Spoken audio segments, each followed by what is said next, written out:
L'aventure, elle démarre le 4 novembre. Loïc Perron entrevoit une fenêtre météo, une toute petite possibilité de départ. Tout le monde est à bord, mais finalement, les dieux de la météo en décident autrement. Départ repoussé. Il n'y a pas assez de vent au large de Ouessant, il y a encore beaucoup de mer pour pouvoir démarrer et aller accrocher du vent assez intéressant un peu au large.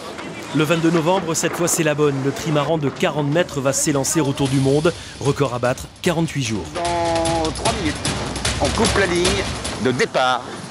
Dès le début de cette tentative, Loïc Perron et son équipage devancent Franck Camas. Après 5 jours et 14 heures, c'est déjà le passage de l'équateur. Nous sommes le 27 novembre. Il y a un petit voilier qui est juste en face. Bon, ça va lui faire tout drôle, ouais. Preuve de la vitesse du trimaran, cette image insolite. Perron rattrape, puis double un bateau de croisière en plein océan.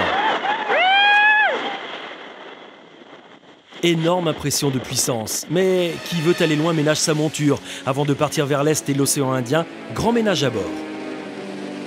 C'est vraiment la journée idéale pour faire une inspection complète du bateau.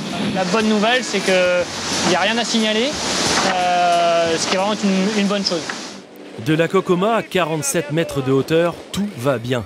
Début décembre, passage du cap de Bonne-Espérance dans l'océan Indien, puis au sud de l'Australie, le trimaran bleu compte plus de 2000 milles d'avance sur Camas. Les spécialistes s'affolent, le record va être littéralement explosé, mais c'était sans compter sur les icebergs. Ah là, tout le monde sur le pont quand il s'agit des icebergs. Hein. Alors je sais pas si vous réussissez à les voir. Ils sont remontés très au nord, Perron doit donc les éviter et rallonge sa route. Une fois de plus, le Pacifique porte bien mal son nom. Le 23 décembre, après un mois de mer, c'est enfin le passage du Cap Horn et le retour en Atlantique. Désormais, virage à gauche, on remonte vers Brest. Et puis qui dit premier Cap Horn dit chapeau de capornier, quoi. Hein. Bah ça c'est...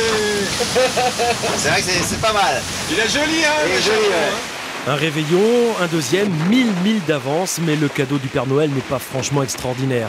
Il faut éviter une grosse bulle sans vent, en faire le tour et donc rallonger sa route. Ouessant, Brest et surtout un Jules Verne, ça se mérite.